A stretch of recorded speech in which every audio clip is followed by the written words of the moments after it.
Baik, Assalamualaikum warahmatullahi wabarakatuh. Sepo, hari ini saya berada di Padista. Hari ini saya akan menyampaikan atau menceritakan sebuah kisah tentang uang Rp2.000 dia dapatkan di suatu makam. Namanya di Alangkanange, entah makamnya mana. Jelas cerita ini saya diceritakan sama seseorang yang tidak ingin disebutkan namanya, kita sebut saja Denjaka. Jadi namanya yang ceritakan ini namanya Denjaka. Nah, saya perkenalkan sedikit, ada keluarga yang hidupnya sederhana, sangat sederhana di daerah Bone. Waktu itu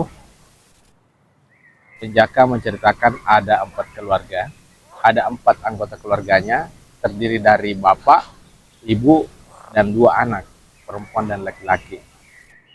Orang ini berasal dari Bone. Jadi kisahnya seperti ini. Pada hari itu Denjaka lagi di rumah. Tidak ada kegiatan, hanya duduk-duduk sambil merenung dan berpikir. Tiba-tiba datang orang, satu keluarga, yang bajunya compang-camping, Sapo. Bukan compang-camping sih, berpakaian lusuh, seperti pakaian pemulung, kurang lebih seperti itu. Tapi tidak seperti banget sih, tapi masih bisa dipakai, Sapo. Kenapa saya pakai banget ya?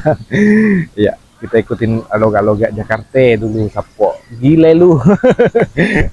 Ya maaf ya, bercanda, Sapo ya. Jadi kisahnya seperti ini, Sapo. Jadi pada hari itu Denjaka lagi duduk-duduk di rumah dan tiba-tiba ada yang datang mencarinya. Terus Denjaka bertanya, "Kenapa, Ki?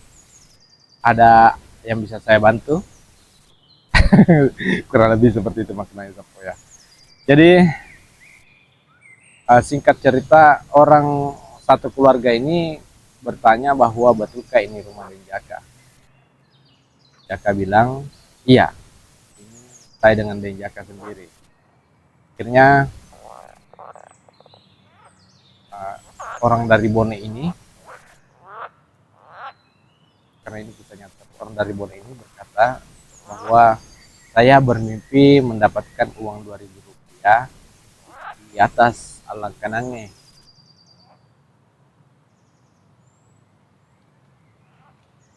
Ya, Denjaka kaget. Apa ini? Denjaka bilang, "Di mana tempatnya itu Alangkanange?" Dia bilang dia seperti ada gunung-gunung kecil, ada beberapa makam, dan di makam itulah, di sekitaran makam itulah, di batu saya dikasih uang Rp2.000. Saya mendapatkan uang Rp2.000.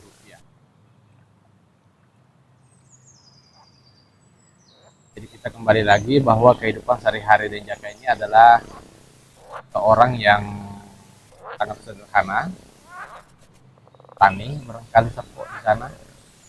Dan waktu datang ke Wajo, ke daerah Pamana, Alangkanange, beliau menggunakan sambung-sambung mobil karena tidak ada uang untuk sewa-sewa mobil, Sapo. Sewa mobil, jadi dia sambung-sambung katanya. Sambung-sambung maksudnya nebeng di mobil kayak truk, membawa itik, seperti itu, Sapo. Akhirnya tiba di rumah Denjaka dan menanyakan bahwa betulkah ini rumah Denjaka. Denjaka bilang, "Iya, ini rumah saya."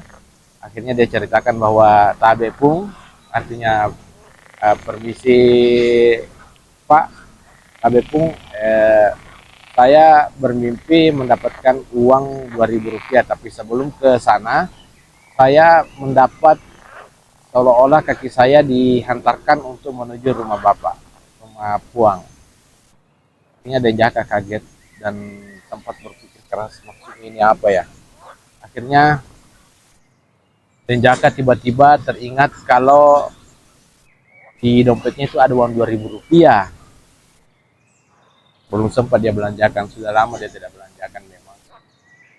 Atau mungkin waktu itu Denjaka cerita kepada saya bahwa sisa uang Rp2.000 itu, "Mami, uangnya aku dong." Itu. Akhirnya Denjaka menanyakan kepada keluarga tersebut bahwa yang bermimpi ya di antara anggota keluarga tersebut yang dari Bone itu yang datang ke Pamana, yang secara keyakinan diantarkan ke rumah Denjaka. Denjaka bilang, "Tak tahukah? Apakah Anda tahu berapa digit nomor uang 2000 rupiah tersebut?" Akhirnya keluarga tersebut mengingat dengan yakin digit nomor uang yang diberikan di atas. Akhirnya Denjaka masuk ke rumah dan membuka dompetnya dan melihat, ternyata digit nomornya sama Sapo. Jantung Denjaka berdebar-debar dan dan merasa ini kok aneh, kok bisa uang yang dia sebutkan ada di dompet saya. Secara kebetulan Sapo. Cari yang kebetulan sebenarnya dunia ini. Kalau kita ambil hikmahnya, ya harus bergerak. Terus Denjaka sampaikan ke keluarga tersebut, di mana Ki dikasihkan uang ini 2000. Artinya di posisi mana uang 2000 ini Anda dikasih. Dia menceritakan bahwa ada suatu tempat seperti bukit tidak terlalu tinggi. Itu banyak rumah-rumah kecil, rumah-rumah panggung miniatur, dan ada beberapa makam tua. Dan di sekitaran makam tua itu ada batu. Di atas batu itu saya dapatkan uang 2000 rupiah. Dan saya percaya, dan tepat ia mengatakan bahwa, dan saya percaya ketika uang 2000 rupiah ini saya pakai, saya akan sukses. Akan ada perubahan dalam hidup saya. Karena memang dia setiap hari berdoa terus ini keluarga Sabtu. Karena walaupun dia gigih bekerja, tapi hanya begitu saja, hanya untuk makan saja.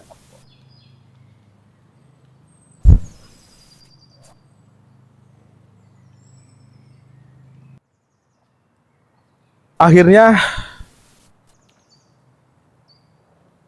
Denjaka bertanya, "Pernah pergi ke sana?" Dia bilang, "Belum pernah." Terus, "Bagaimana cara tak bisa dapat ke itu tempat?" Kalau tidak salah ya, dia bermimpi, tiba-tiba saja bermimpi tentang tempat itu dan diarahkan ke rumah Denjaka. Tanya keluarga tersebut. Akhirnya, "Baiklah, saya akan antarkan Anda ke sana," kata Denjaka. Akhirnya diantarlah naik ke Talangkanange. Kata Alangkanange adalah bukit di Tanete. Walau lonrong. Saya kurang tahu penyebutannya apa. Yang jelas seperti itu ya. Jadi Denjaka seorang muslim yang taat dan pastinya mengerti maksud dan tujuan ibu ini adalah, ibu ini percaya bahwa dengan menggunakan uang 2000 rupiah itu, dia yakin bahwa akan menjadi orang kaya. Jadi Denjaka dengan hati yang berdebar-debar juga, dengan perasaan yang bimbang dan menghela nafas yang dalam-dalam, akhirnya dia sampaikan kepada kepala keluarga tersebut bahwa perbaiki niat tak, jangan Ki datang untuk menyembah, jangan Ki datang untuk berniat-niat salah, jangan Ki berniat ketika Anda mendapatkan rezeki akan datang lagi untuk membangun rumah seperti rumah yang akan Anda buat. Itu katanya salah menurut Denjaka. Bukan seperti itu niatnya. Bukan salah ya, maaf, saya tidak merendahkan kebudayaan kebudayaan membuat rumah miniatur di suatu makam. Saya tidak, maaf, itu kita ralat ya. Denjaka menyarankan untuk tidak melakukan itu. Ada yang lebih bagus, cukup kirimkan Fatihah saja untuk si yang punya makam. Mudah-mudahan beliau diterima di sisinya. Kayak seperti itu Sabtu intinya. Atau jika sukses nanti, kalau ada rezeki lagi dikasih oleh Allah Subhanahu wa taala. Kurang lebih seperti ini maknanya Sabtu ya, tapi belum pasti karena saya diceritakan apa ya, samar-samar waktu itu saya lagi capek juga, habis ke lapangan bikin konten Satpo. Jadi kurang lebih juga maknanya seperti ini yang disampaikan ke keluarga tersebut sebelum ke atas. Jadi nanti di atas perbaiki nyata bahwa nanti kalau dikasih ke uang Rp2.000, Anda bilang bahwa Anda berniat bahwa ketika Anda mendapatkan uang Rp2.000 dan mendapatkan rezeki yang melimpah oleh Allah Subhanahu wa taala, maka datang lagi di sini untuk ziarah makam dan kirimkan Fatihah kepada si yang punya makam. Kayaknya ada yang nguping Sapo. Ya enggak apa-apa lah. Akhirnya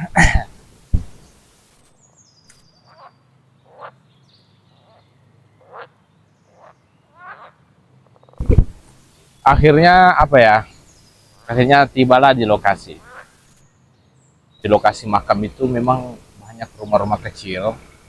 Nama tempatnya Alangkanange, ada pohon asam besar dan ada semacam padendang, ada semacam alat padendang di bawah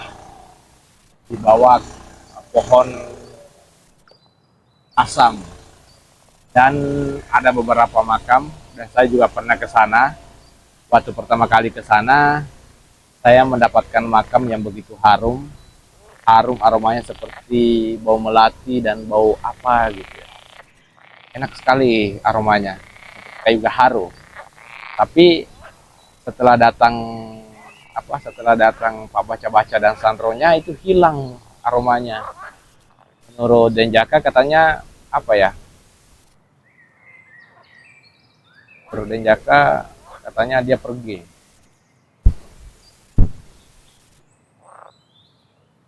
Akhirnya bertanyalah Denjaka kepada keluarga tersebut.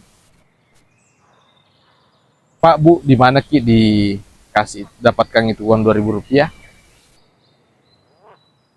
Dan di daerah sekitaran batu itu, petunjuk batu itu. Akhirnya Denjaka menyimpang uang Rp2.000 itu dan mengingatkan kembali, perbaiki niatnya. Jangan sekali-sekali bahwa yang membuat Anda nanti sukses adalah si yang punya makam. Berikan Anda rezeki adalah Allah Subhanahu wa taala. Cuman melalui energi positif dari Rp2.000 tersebut. Kali Sapo karena yakin, jadi dia mungkin bisa mengakibatkan dia giat bekerja Sapo seperti itu. Akhirnya diambillah uang 2.000 tersebut. Sudah berniat diambillah uang 2.000 tersebut. Perasaan keluarga ini sepertinya memiliki, dari raut wajahnya memiliki harapan yang besar, dan tiba-tiba yang dulunya mungkin tidak terlalu rajin bekerja, akhirnya rajin bekerja. Seperti itu. Ya, jadi setelah itu Denjaka pulang dan keluarga tersebut juga pamit untuk pulang. Dia sambung-sambung mobil lagi Sapo pulang. Dia menunggu mobil truk yang lewat, yang mau ditumpangi, yang mau kasih ikut ya ikut lagi. Balik ke Bone.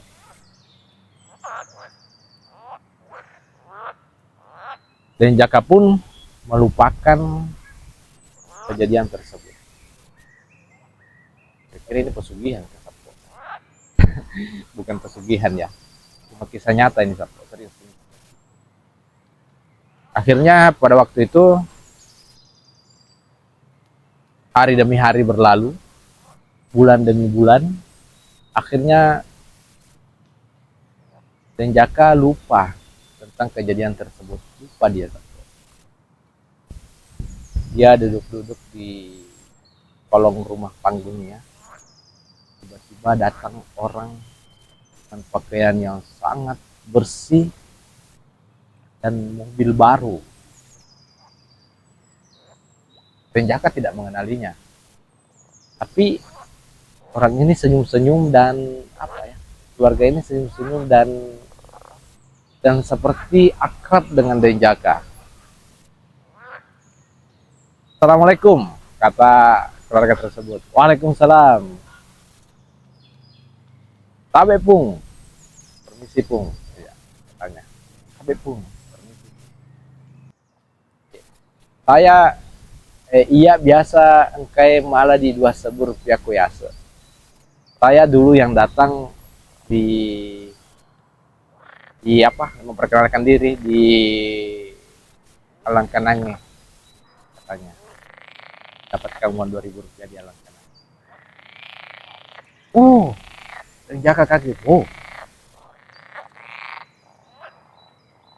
7 bulan Sapo, 7 bulan dia datang dan lihat perubahan yang terjadi drastis dari pakaian lusuh jadi pakaian yang bersih dan mobil baru lagi Sapo. Iya. Dan Jaka waktu itu masih belum ingat karena dia belum sebut sebut apa, belum percaya seperti itu, belum percaya dan mungkin masih samar-samar karena 7 bulan itu waktu yang lama Sapo ya, waktu yang relatif lama untuk diingat kalau orang seumuran Denjaka. Akhirnya dengan nada yang lembut, apa, kepala keluarga tersebut menyebutkan bahwa Tabe Puang, saya yang kemarin kita ajarkan berniat dan mendapatkan uang 2.000 rupiah karena bermimpi. Oh, akhirnya Denjaka ingat. Iya. Jadi apa tujuan tak lagi ke sini? Tabe Pung sesuai dengan niat saya yang kemarin, kalau saya sukses, saya mau datang lagi ke atas, kirimkan Fatihah ke beliau. Dia penuhi janjinya Sapo, ketika sukses dia mau datang lagi di atas, kirimkan Fatihah ke yang punya makam. Bukan kasih rumah-rumah kecil, bukan kasih apa ya, bukan memberikan sesajen, bukan memberikan dupa-dupa. Ya, dia datang ke sana berziarah, kirimkan Fatihah kepada yang punya makam. Dan dia juga tidak meyakini bahwa yang punya makamlah yang memberikan rezeki, tapi itu rezeki dari Allah Subhanahu wa taala. Dengan apa ya, dengan asbab tertentu. Dengan bekerja giat setelah mendapatkan energi positif dari uang 2.000 rupiah tersebut. Barangkali seperti itu ya Sapo ya. Saya kurang tahu juga Sapo. Jangan sampai ada yang kesana Sapo pura-pura bermimpi dapat 2.000 rupiah akhirnya pergi berdoa di pohon. Tidak.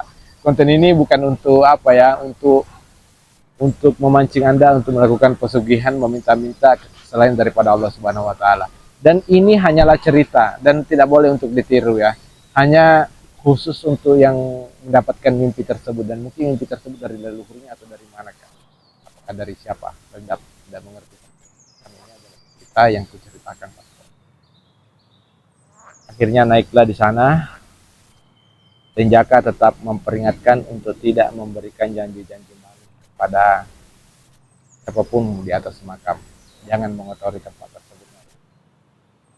Berikan janji-janji yang tidak bisa untuk dihati misalnya. Atau memberikan janji yang bersifat fasik. Barangkali begitu ya kalau untuk yang suka ceramah-ceramah di masjid, barangkali yang isbal-isbal celana yang majanggo. Jangan mendoakan Tuhan Sapo. Iya, betul. Kita tidak boleh mendoakan Tuhan. Doakan Tuhan. Atau Tuhan Sapo. Akhirnya naiklah mereka di atas Alangkanange dan mengirimkan Fatihah kepada beliau yang punya makam. Setelah menepati janjinya, dia berniat lagi ketika ada rezeki lagi dia akan datang lagi berziarah dan mengirimkan Fatihah ke Alangkanange. Akhirnya balilah pulang lagi, hampir sejenak di rumah Denjaka.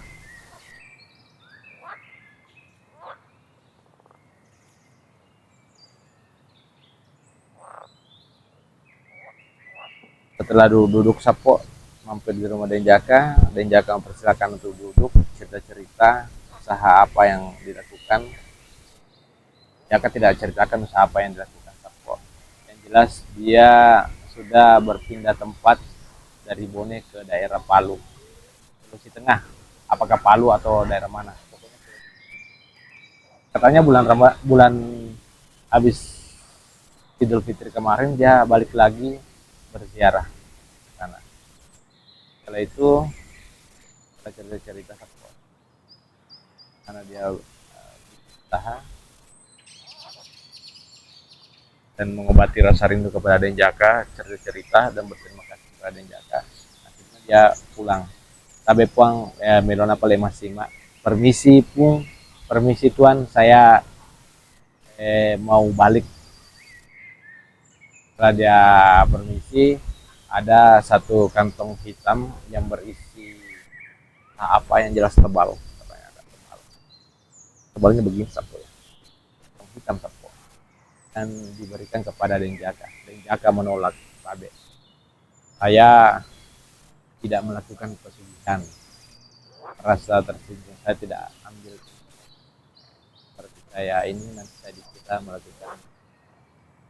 Tiba-tiba saja Sapo, anak Denjaka ini keluar bermain. Terus kantong hitamnya dikasih ke anaknya. Denjaka tidak bisa menolak karena itu bukan diberikan kepada dia, bukan rezekinya dia. Dia tidak mau ambil, tapi rezekinya anaknya yang dapat. Kata Sapo, uang isinya seperti ini, terus banyak Sapo. Iya. Akhirnya setelah itu Denjaka ceritakan kepada saya bilang ke Denjaka, Tabe pung, kasih kak juga uang 2.000 rupiah di atas. Iya. Jadi pemirsa, saya sampai ke Denjaka dengan lelucon, kasih kak juga uang 2.000 rupiah di atas. Denjaka bilang, ini tidak bisa untuk kamu karena kamu tidak dikasih mimpi. Iya. Habis lebaran kemarin, saya sangat rindu kepada Denjaka juga. Saya datang ke Denjaka. Saya ingatkan tentang kisah 2.000 rupiah tersebut. Denjaka bilang, iya baru-baru lagi datang. Terus aku bilang, terus saya bertanya ke Denjaka, ada di kantongannya pun? Denjaka tertawa, tersenyum saja Sapo. Iya. Setelah saya pamit ke Denjaka karena sudah terobati rasa rindu saya sama Denjaka, saya bilang, saya masih Pung mau pulang, saya permisi mau pulang Pung, tapi tidak ada kantongan hitamnya. Iya Sapo. Jadi itulah tadi kisah nyata tentang uang 2.000 rupiah yang didapatkan oleh keluarga yang kurang mampu, keluarga yang pas-pasan di daerah Bone. Saya kurang tahu bonenya Bone mana, datang di Petalang Kanange, dapatkan uang 2.000 rupiah dengan niat mengirimkan Fatihah kepada beliau kalau datang lagi bersiara ketika dia selesai. Oke Sapo, itulah kisah yang sempat saya ceritakan, mudah-mudahan storytellingnya bisa dipahami dan dan masuk akal Sapo. Masuk akal. Ini tidak masuk akal juga sih Sapo. Bagaimana cara Sapo ya menyampaikannya? Yang jelas intinya adalah saya tidak mengajak Anda untuk melakukan. Saya tidak mengajak Anda untuk membuahkan Tuhan. Saya mengajak Anda untuk tetap menjaga tauhid Anda jika Anda. Dan yang muslim jangan mengganggu lain. Saudara kita yang boleh memeluk Islam. Dan kita tunjukkan kepada mereka bahwa Islam itu baik. Dan memang orang Bugis dulu saya dapatkan bahwa mereka tidak menyembah selain daripada Allah. Mereka meyakini jadi monoteisme Sapo. Bugis itu monoteisme, bukan seperti Hindu umumnya. Percayai adanya kekuatan lain selain dari Allah. Kalau Bugis itu dia monoteisme. Seperti itu yang dikatakan oleh saya dan sejarawan di Kabupaten Wajo yang dapat. Oke Sapo, cukup sekian video kita kali ini dan terima kasih banyak sudah menonton. Kalau suka dengan kisah-kisah yang seperti ini, bisa like, komen dan share Sapo. Iya. Kita juga begini Sapo, lagi giat-giat mencari uang Sapo. banyak